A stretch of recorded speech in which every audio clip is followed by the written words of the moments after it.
Elena, que es una mujer. Pues... Bueno, Sofía, tengo que decirte que a los que participáis en esta temporada... Daniel, bienvenido al programa. Bien hallado, Emma. ¿Tú recuerdas cuál fue el primer libro que leíste, como buen lector de libros que eres? Yo empecé a leer los libros gracias a George Orwell y empecé a leer 1984. Es una lectura muy densa, pero a mí me cambió la vida para siempre. Pero no es uno de los libros que has elegido. No, no es uno de los libros porque es tan conocido y la gente tiene tanto amor-odio contra ese libro que yo he querido abrir un poco el espectro y mostrar alguno que no se conociese tanto. Tú no eres de 1984, eres más joven. Un poquito más joven, sí, del 96. Bueno, pues puedes escribir siempre un libro del 96. Sí, sí, también. ¿No? Porque tú eres escritor. Yo soy escritor, eso es. Como tu madre. Exactamente. Dime que has elegido un libro de tu madre, por Dios. Pues no, esta vez, en este caso no, que sí, hombre, que sí. Eso es, bueno. Más que nada, porque si no te deshereda seguro. Eso es, claramente, sí, sí. Vale, 3 libros, 2 que sí recomiendas, ya sabes, y 1 que no recomiendas. ¿Por cuál empezamos, Pues Dani? vamos a empezar ya al asunto y vamos a empezar por el de mi madre, que ¿vale? Es Beatriz Brocal, es una autora de aquí de León, bueno, bastante conocida. Adoptada, ¿no? Yo creo que es de fuera. Bueno, es de Venta de Baños, ha vivido en muchos sitios, en Santander también, y eso se plasma también en el libro, porque tiene muchas influencias de varias ciudades en las que ha vivido, pues en este caso, mi madre, Beatriz Brocal. ¿En qué momento leíste el libro? ¿Antes de ser publicado? ¿Después? Bueno, ¿Tuviste que testearlo tú? Emma, ten en cuenta que yo he vivido toda la experiencia de mi madre de haber escrito el libro, no la he acompañado fehacientemente en cada uno de los capítulos, pero sí que he estado con ella mientras lo escribía y me ha ido contando cosas y demás. Y yo una vez salió el libro, pues comencé a leerlo y a disfrutarlo como se merece. ¿Y qué es lo que cuenta La culpa, Dani? Bueno, pues La culpa es una amalgama de varias tramas en las que se centran en muchos personajes. Uno de ellos es, por ejemplo, Elena, que es una mujer que vive a la sombra de su marido, y este marido es un concejal bastante famoso de un pueblo que se llama Benasanta. Ese pueblo, pequeña ciudad, ficticio? Es un pueblo ficticio basado, como ya te dije, en las experiencias de mi madre. Es decir, es una mezcla entre Benavente y Santander, Benasanta. Sí. Entonces, esta trama, digamos, política, criminal, se centra en un concejal que se llama Bolaños y que, bueno, pues toca un poco todas las tramas de corrupción, política, ninguneo de todo esto del dinero. Intenso. Eso es. Entonces, es verdad que también se centra mucho en lo que es la caza. Mi madre tuvo que investigar muchísimo sobre todos los términos de caza y en una de esas cacerías pues tiene lugar un accidente, que es un accidente de caza, y muere una persona. No desvelamos nada de momento, y entonces toda la trama política que va a llevar después y la trama personal entre la mujer de Bolaños, que es el protagonista, y luego también la filosofía que viene implícita dentro de este libro, porque cada capítulo comienza con una cita filosófica. Y entonces esa cita se va a ir expandiendo a lo largo de cada capítulo. ¿Cómo escribe tu madre? ¿Cuál es el estilo de tu madre? Es que tiene muchos estilos. Por ejemplo, ¿En este libro? Bueno, en este libro a mí me gusta mucho. Es decir, es muy pausado, describe mucho cada momento y se centra mucho en lo que es el desarrollo personal de cada personaje. Y la verdad es que a mí me gustó mucho. Bueno, está mal que yo lo diga, pero claro, es que me ha gustado, de verdad. Tú, si no fuera tu madre, sí que lo comprarías para leerlo, sí, si te lo recomendaron. Sí, porque la trama que viene detrás y toda esta trama política, digamos, de corrupción, me llama mucho la atención porque es lo que estamos viviendo un poco estos días y sobre todo centrado en la crisis de 2008-2011, que es donde se desarrolla la trama. Hablando ahora de la época en la que estamos, con el tema de la mascarilla, pandemia, dice una de las frases con las que comienza un capítulo: no olvides nunca que el primer beso no se da con la boca, sino con los ojos. Sí, pues Viene esto muy a cuento. Hoy en día es mucho más importante, claro. La culpa, de Beatriz Berrocal. Este sí que lo recomienda Daniel, su hijo. Nos vamos ahora por... por el que no recomiendo. Esto os va a sorprender mucho porque es de Stephen King. A mí, bueno, Stephen King es el rey del terror y se llama Doctor Sueño, y a mí Stephen King me gusta mucho. ¿Sí? Es uno de mis escritores favoritos, pero cogí con muchas ganas Doctor Sueño y se me cayeron todos los esquemas de Stephen King por completo. Porque cuenta la historia de Danny Torrance, el protagonista del Resplandor. Eso es digamos la segunda parte del Resplandor. ¿Qué pasa? Que el Resplandor pegó un boom tan grande, hablando de película, de libro y de absolutamente todo, que claro, todo el mundo se esperaba que este libro fuera pues la resolución de lo que quedó con esas personas, con esos personajes. De hecho, bueno, algo que mucha gente no sabe es que el libro y la película de Kubrick no contrastan realmente con lo que es el Resplandor, el libro. El libro. Es decir, el final es diferente y entonces Stephen King retoma aquí el final de lo que es El Resplandor original. ¿Y qué nos podemos encontrar en este libro, en el Doctor Sueño? ¿Por qué no te ha gustado? Bueno, ¿Qué ha pasado? no me ha gustado porque es una copia de lo que Warner, que es la empresa de películas y demás, le encargó a Stephen King. Es decir, así como curiosidad, he estado investigando un poco y es cierto que a partir de 2011 Stephen King empieza a plantear la trama de, oye, voy a hacer la segunda parte del Resplandor. Y entonces, a los pocos meses, y un par de años, diría yo, Warner le compra la película, sin haber escrito el libro siquiera. Entonces, todo esto está implícito en el libro, es decir, hay muchas anotaciones de Harry Potter, del Quidditch, de iPhone, de Apple, es decir, se nota que han comprado a Stephen King para escribir este libro. Ya. Todo lo que hay detrás del Resplandor se ha ido plasmando en este libro y claro, han querido que todos los compradores del libro del Resplandor vayan a Doctor Sueño para comprarlo. ¿Qué han hecho? Pues hacer una especie de product placement e ir metiendo productos de Warner, de Apple, de todas estas cosas. ¿Danny Torrance aparece en el libro? Sí, ¿Es el protagonista? Son los dos personajes protagonistas, Danny Torrance ¿Sí? y otra chica que se llama Abra Stone, que también tiene el Resplandor. Es decir, son los dos personajes que tienen el Resplandor y hay una especie de secta que lo que intenta es perseguir a estas personas para robarles ese Resplandor porque es de lo que viven. Y ahí está, se llama el nudo eterno, creo que se llama. Hace un poco de spoiler, aparecen las dos niñas de... Aparecen las dos niñas. Eso. Aparecen. Pero, ¿Dan igual de miedo o...? Bueno, claro, a Porque mí no a mí me producía un terror inmenso cuando vi la película de pequeñita. No me dio tanto miedo porque Stephen King no escribe un terror de morirse, sino de más de pensar y luego por la noche apagar la luz e ir corriendo para la cama para que no te persigan las niñas. Pero en este libro es mucho más psicológico, no se centra más en el terror ni en el susto, entonces a mí me dejó mucho que desear este libro, sobre todo el final y la trama continua. Su madre está, Wendy creo que se llamaba, ¿no? Su madre, señor, no su madre recuerdo. sigue viva. Sí. Eso es. ¿Y aparece en no te el puedo decir libro? nada. No te puedo decir nada. No nos puede adelantar mucho más, que nos hace spoiler. Eso es. Vale, pues uno que sí recomienda, otro que no recomienda y ahora nos vamos por otro que sí que recomiendas. Pedimos dos que sí y uno que no. El último que recomiendo es el de Brandon Sanderson. Brandon Sanderson pues se está familiarizando mucho con lo que es la fantasía últimamente y se llega incluso a confundir con Patrick Rothfuss, que es el del Nombre del Viento, o George R. Martin, que es el escritor de Juego de Tronos. Entonces se le está ya encasillando en una platea de dios de la fantasía, porque ha empezado a escribir bastantes novelas.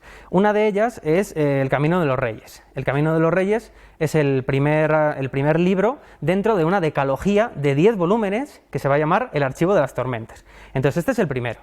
Y es un tocho bastante considerable, o sea, tiene 1200 páginas, pero ya te digo, yo tardé 10 días en leérmelo. O sea, 10 días... O sea, eres un auténtico devorador de libros. Sí.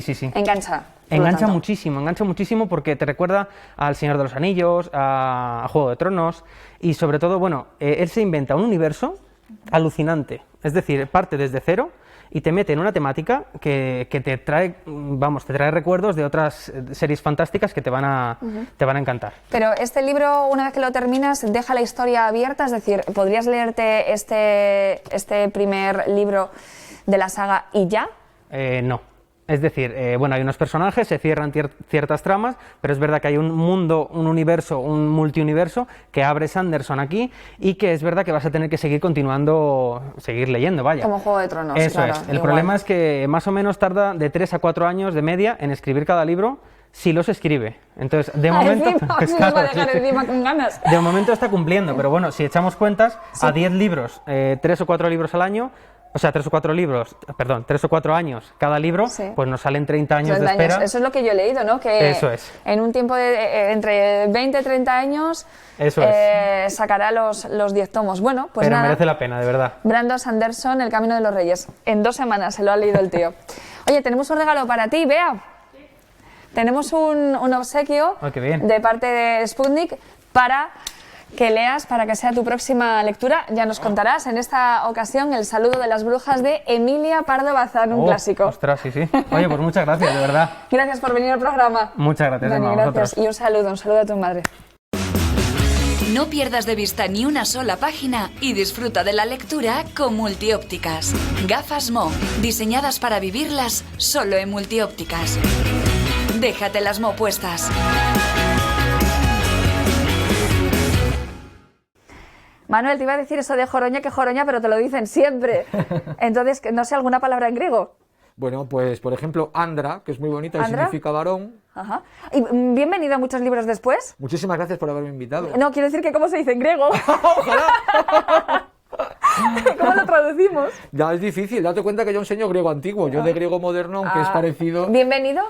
Bienvenido, pues tampoco sabría yo decirte bienvenido. Claro, es que estamos hablando de lo que tú dices. Tú es griego antiguo, Claro. el an, as, a, en, es, las declinaciones y esas cosas. Algo recuerdo yo. Bastante, bastante. Manuel, bueno, bienvenido a Muchos Muchas Libros gracias. Después. Tenemos 3 libros y algunos de algún escritor griego, No, son... aunque sea clásico. Mira, lo primero que hice cuando tuve que pensar en qué podía recomendar fue hacer una criba y entonces decidí todos los autores griegos y latinos, que es con los que trabajo habitualmente, los Fuera. dejé a un lado. Y los autores del siglo de oro, que es lo que más leo también, los dejé. Y dije, a ver, autores más o menos contemporáneos y que pudiesen ser atractivos. Ajá. Y entonces, nada, me decidí rápidamente, porque hay 2 autores que forman parte de mi lectura habitual desde un tiempo a esta parte, porque claro, cada selección tiene su momento. Uno selecciona siempre diferentes autores dependiendo de su momento vital verdad. y de otras cosas. Sí, Yo sí. ahora mismo, después de la pandemia, pues yo tengo aquí 2 autores favoritos. Dice 2, ¿eh? Pedimos 3 libros. Ya directamente dices que el otro ni lo recomiendo. No el autor, el lo libro. desaconsejo. Venga, vamos a comenzar. ¿Por cuál quieres empezar? Pues quiero empezar por uno de los que sí recomiendo mucho. Vale. Es un autor leonés que nació en Manzaneda de Torío, que vive en Madrid, que es Andrés Trapiello. Sí. Y el libro que yo recomiendo es uno de la serie de Salón de Pasos Perdidos.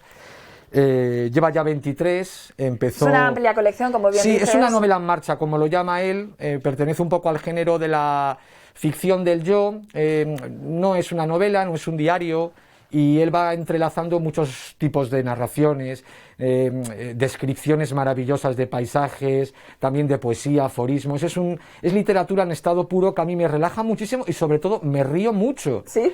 Sí, porque tiene golpes muy buenos de humor, nos presenta muy bien, por ejemplo, la vida literaria española, cuando va a congresos, a conferencias, la vida privada suya, del protagonista, que es también Andrés Trapiello. Fíjate si describe bien, por ejemplo, el campo. Él vive mucho tiempo del año en Extremadura, que han extraído de todos los volúmenes para hacer un capricho extremeño que es maravilloso. Yo lo recomiendo mucho. El título, Seré Duda. Seré Duda. ¿Qué le pasa?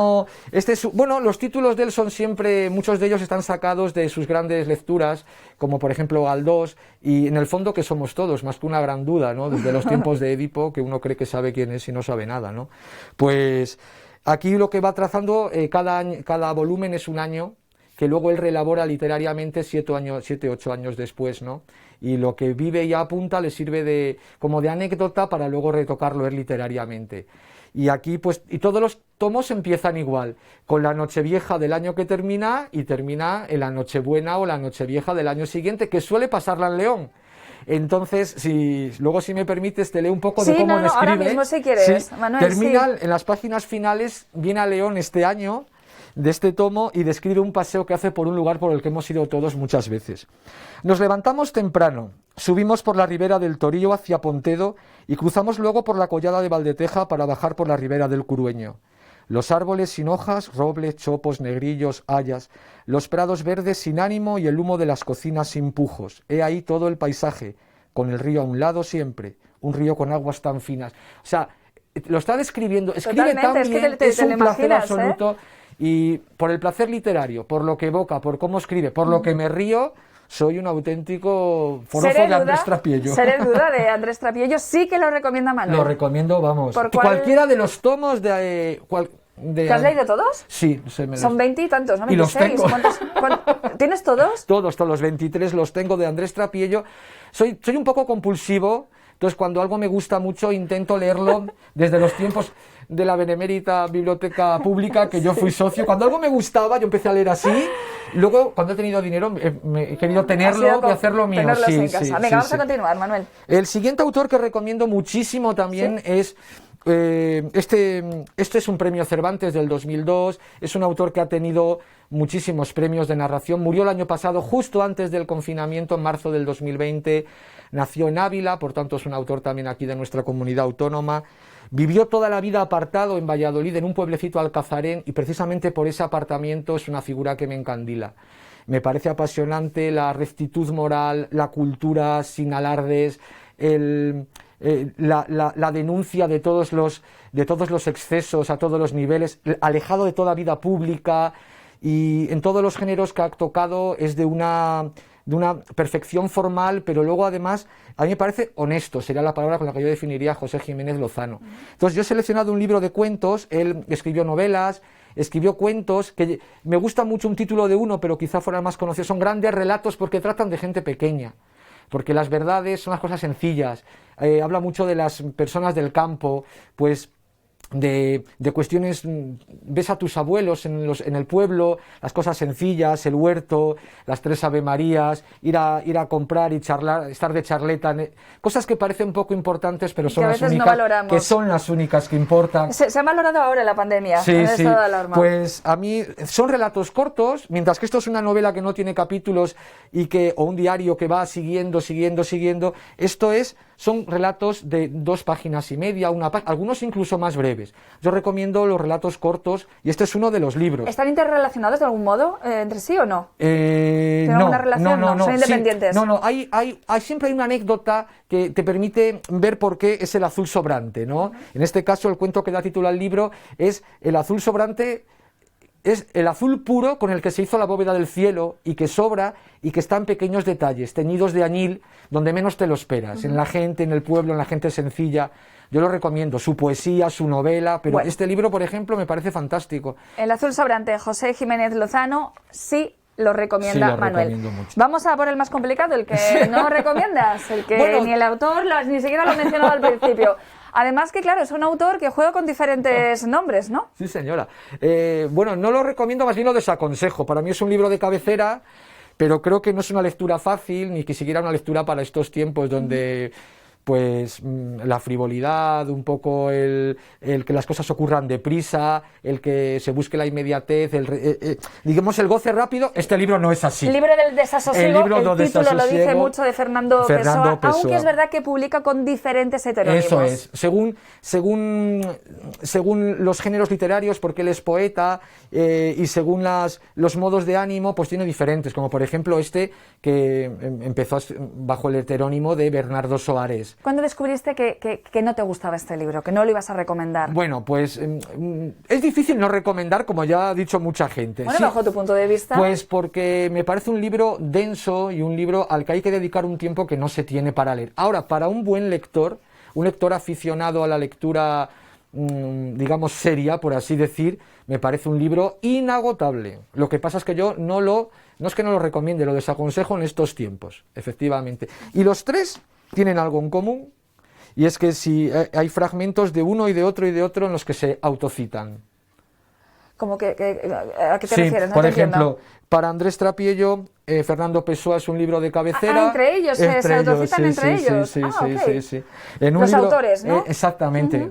Entonces, a mí me pasa mucho que mis lecturas presentes son siempre filón de lecturas futuras. Pues a mí me encantaría saber qué opina Andrés Trapiello de Fernando Pessoa. Ahí lo dejo.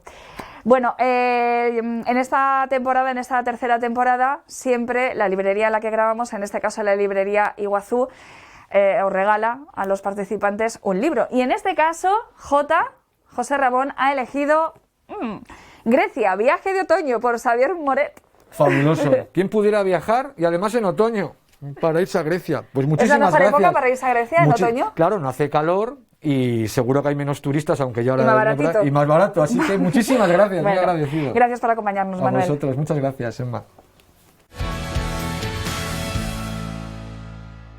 Sofía, ¿cómo estás? Muy bien, ¿y tú, Emma? Muy bien. Oye, ¿qué prefieres, leer o jugar al pádel? Leer. Ella y yo hemos jugado alguna vez que otra al pádel. Estamos en ello. Lo hacemos mejor eso, ¿verdad? El leer. Y yo el pádel hace muchísimo tiempo que lo dejé y ahora lo he retomado y he dicho, Sofía, vámonos a jugar al pádel junto con Ainhoa y mi hermana Celeste, ya que estamos aquí pues la mencionamos y aprovechamos. Que también te deberían pasar por aquí por muchos libros después, ¿verdad? ¿Cierto? Sofía, tú eres maestra, profesora, ¿no? De inglés. De inglés. Así es. ¿Lees libros en inglés? Claro. ¿Sí? De hecho, uno de los que traigo fue mi primer libro en inglés, por eso le guardo cierto cariño. ¿Y quieres empezar por ese? Venga, sí. Vale, ¿y lo recomiendas? Claro que sí. Vale. Por supuesto. ¿Cuál es? Es Ana de las Cejas Verdes. Y la autora es Lucy Maud Montgomery. Pero además qué bonito, la cubierta, De hecho, la exacto, sí. encuadernación es preciosa. Realmente es un libro de literatura infantil, pero vamos a ver que tiene temas subyacentes muy, muy interesantes. Ajá. ¿Y de qué va este libro? ¿Cuál es la temática? Bueno, pues cuenta la historia de Anne Shirley, que es una niña, bueno, pues que es adoptada por un matrimonio de hermanos que, bueno, por una tragedia familiar nunca se han casado y quieren trabajar las tierras. Al principio piden al orfanato un chico, pero bueno, llega Anne con su imaginación desbordante, porque le encanta leer, y bueno, pues se tiene que enfrentar a toda una serie de cosas que le ocurren a una niña de esa edad, ¿no? Pues al principio no es muy aceptada por las niñas. Además, la pobre, en ese caso, es pelirroja y con pecas, que en esa época, pues claro, era como un horror. Y entonces, bueno, pues todos esos temas también, hay algunos personajes que ya muestran tonos pues homosexuales, y entonces ella con esa imagen tan, esa mente tan abierta que tiene, se ve perfectamente cómo los trata de una diferente forma. ¿Estamos hablando de qué época? ¿En qué época está ambientada? 1906. Ah, claro, es que A estamos hablando de principios del siglo XX. Efectivamente. También, por ejemplo, todo el tema del rol de la mujer, que, bueno, pues las niñas estaban educadas para que a los 15 años ya dejaran el cole, se pusieran a ser amas de casa, a tener hijos y demás, y Anne tiene pues otro tipo de inquietudes, y dice que no, que ella quiere ser escritora, y que cuando quiera ella se viste de blanco y se pone una corona de flores, que no le hace falta nada más. ¿Puede ser que haya una serie en Netflix? Así es, sí, sí. Bueno, hay varias versiones, tanto como en película como de serie, pero sí. ¿Y las has visto? Últimamente, la última de Netflix estoy ahí a la mitad, y la verdad es que es bastante fiel al libro. O sea, que bueno, sí que toma recomiendas licencias leer el libro artísticas. y ver la serie, entonces, también. Sí, la verdad ¿Alguno que sí. de los personajes que te haya llamado, aparte del protagonista, alguno de los personajes que te haya, en ese momento que leíste el libro, que te haya calado, que te haya llamado la atención, por algún motivo? Pues mira, por el crecimiento personal, Diana, que es la contraposición a Anne, ¿vale? Es una niña que ha nacido en una casa de bien, está súper educada y demás. Pues claro, el choque de culturas con Ana, pues la hace crecer exponencialmente, o sea, de una manera terrible. ¿Lo leíste con qué edad, dices? Pues esto yo creo que tendría 12 o 13 años. ¿Y lo has vuelto a releer? ¿Has vuelto a él? Así es, años así después. Es. Claro, ¿Sí? claro, y la perspectiva y la forma de entender las Eso cosas te iba a es preguntar. totalmente diferente. Ajá. Eso pasa, dice mucho con El Principito. La gente que lo lee de jovencita, Así es. cuando lo lee luego más mayor, dice, madre mía, es que yo ahora la lectura que hago es una lectura totalmente diferente a la que hice en su momento. ¿Has leído El Principito, tú? Sí, ¿Sí? ¿Te las gustó? interpretaciones cambian, efectivamente. Porque- Vale, venga, pues vamos a por el siguiente libro que recomiendas o que no recomiendas. El siguiente título Venga, que has este que traído. lo tengo a mano se llama La magia de ser Sofía. La magia de ser yo. ¿No? Tendrías que decir. Muy oportuno, la verdad. Este libro me lo regalaron, bueno, pues por razones obvias, Claro. ¿no? Y me acabó enamorando, o sea que lo recomiendo muy mucho. Es de Elizabeth Benavent. Y bueno, cuenta la historia de Sofía, que es una filóloga, como yo, pero que nunca se ha atrevido a perseguir sus sueños de ser escritora, pero bueno, que nunca ha estado muy desvinculada de ello porque, bueno, trabaja en el Café de Alejandría. Es un lugar en el que trabajan amigos realmente, porque, bueno, no se conocían de antes, pero se hacen muy amigos allí. Es un sitio muy familiar. Realmente es una cafetería y librería a la vez, porque todo el mundo allí va a tomarse su pastelito Sí. y a leerse su buen libro. Y entonces, bueno, pues suceden una serie de cosas. Sofía conoce a Héctor, después está Oliver, que es un amigo de Sofía. Y lo que más me gusta de este libro son las diferentes perspectivas que ofrece, ¿vale? Es decir, una misma situación, la autora, Elizabeth Benavent, que para mi gusto escribe fenomenal, en cada capítulo muestra cómo ve esa misma situación, pues Héctor, después Sofía, después Oliver. O sea, cada personaje lo narra en primera persona, Efectivamente. según el capítulo, ¿no? Así es. Y además la qué bien. tipografía es muy fácil de distinguir porque la tipografía de cada capítulo es diferente. Y entonces, bueno, pues... claro, sí. Así ¿Verdad? es. Y además es una lectura súper rápida, muy amena, porque utiliza un lenguaje súper coloquial, utiliza referencias musicales actuales y, bueno, es muy rápido y muy divertido de leer. Ajá. Y además tiene segunda parte porque te queda así un poquillo la cosa cuando lo terminas. La segunda parte es La magia de ser nosotros. Dices que la protagonista, que creo recordar que has dicho que quiere ser escritora. ¿Tú quieres ser escritora? ¿Te gustaría? Pues es una idea que me ha rondado la cabeza, sí, lo que pasa que es algo súper atrevido como para... ¿Y de qué te gustaría escribir? ¿Sobre qué? Pues sobre cosas reales, como Elizabeth Benavent, como, digamos, narrar las historias que nos pasan a día y como... Sí. Para que le llegue a otras personas y pues de alguna manera se sientan un poco identificadas. ¿En qué momento lees tú, Sofía? ¿En qué momento del día? ¿Por las noches? ¿En la cama? Cuando me voy a dormir, sí. A mí me llama muchísimo la atención porque hay mucha gente que lee en la cama justo antes de dormirse y yo es que me duermo. Es que veo la cama y me llama, a mí la cama me llama. Eso es porque no has leído libros así tan intrigantes. Bueno, como es verdad esto. que cuando hay un libro que te engancha es todo lo contrario. Lo que no quieres es dormirte porque quieres seguir leyendo, eso es cierto. Es más o menos como una serie. Acaba el capítulo y dices, otro más, por favor. ¿Cuándo crees que... ¿Cuántas páginas crees que hay que leer cuando comienzas un libro para meterte dentro de la historia y ya no dejarla si el libro te engancha? Bueno, se depende mucho de la forma de escribir del autor, pero vamos, que yo creo que si en el primer capítulo no has visto algún resquicio de intriga o de alguna manera que te llame la atención... Ajá. Puedes darle la oportunidad al segundo, pero... ¿Cuántas oportunidades das?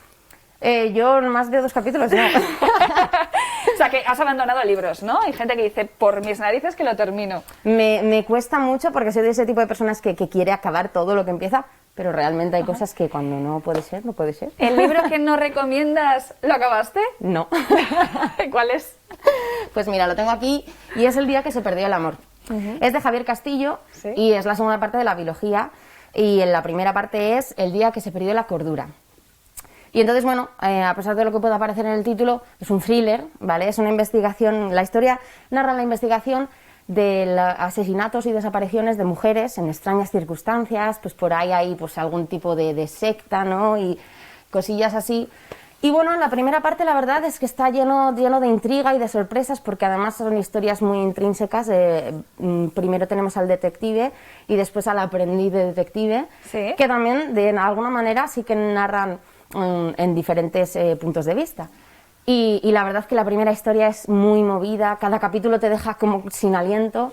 Sin embargo, la segunda parte tiene casi los mismos personajes. La edición es mucho más lenta. Cuando decimos la segunda parte hablamos de este libro. Exacto, sí. Ajá. Que es el que, bueno, desde mi punto de vista... Que no... es más lento y no es tanto thriller, ¿no? Como así es, se sí. puede ya considerar. El aspecto ya de la sorpresa ha desaparecido, puesto que los personajes son prácticamente los mismos. Ya. Y además, pues eso, la narración es bastante lenta. Con lo cual, pues a mí no me dejó buen sabor de boca en ese sentido. Sin hacer spoiler, ¿algún capítulo o alguna escena que te haya llamado la atención, que sí que te haya gustado o que no te haya gustado en absoluto, ya que es un libro que no recomiendas? O sea, si tú ahora mismo tuvieses delante a Javier Castillo, ¿qué le recomendarías para mejorar el libro? Bajo tu punto de vista. Sí, bajo tu punto de vista, claro. ¿Qué es lo que te ha faltado, aparte de un relato un poco más fluido?